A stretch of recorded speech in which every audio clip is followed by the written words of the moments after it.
My name's Paul Larson. I'm the project leader and pilot of Vesta Sail Rocket 2. Vesta Sail Rocket 2 is here in Namibia to break the outright world speed sailing record.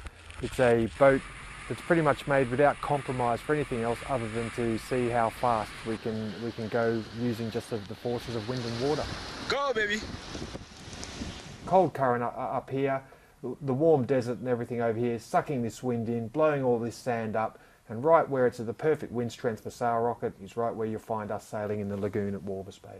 When we first started this project, we didn't even know where it was or that Walvis Bay existed, and when we first came down here and stood on that beach over there and measured the wind, I just realised that we were looking at something very, very special. And you think it would be quite common to find a place where you can just get smooth wind and flat water, but to get it in such a pure environment as this, where the wind is unaffected by trees or a hut or anything like that, it's just pure wind going onto the water at exactly the right angle and on such a regular occurrence. It's unbelievable.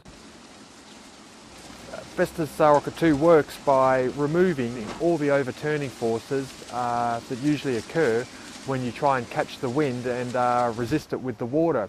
So basically everyone who sails on a boat is pretty familiar that the boat's always trying to heel over, and they either put more lead in the keel or they make the boat wider like a catamaran, or you go out on trapeze or sit on the rail to keep it stable.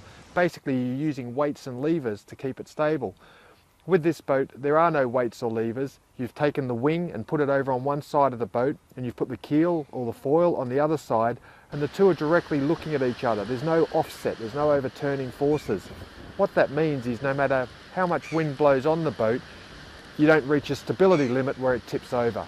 The only way this boat can escape those forces is to accelerate until it reaches its maximum speed. We hope that for this boat it's going to be somewhere well over 60 knots, and with that territory comes a new world record.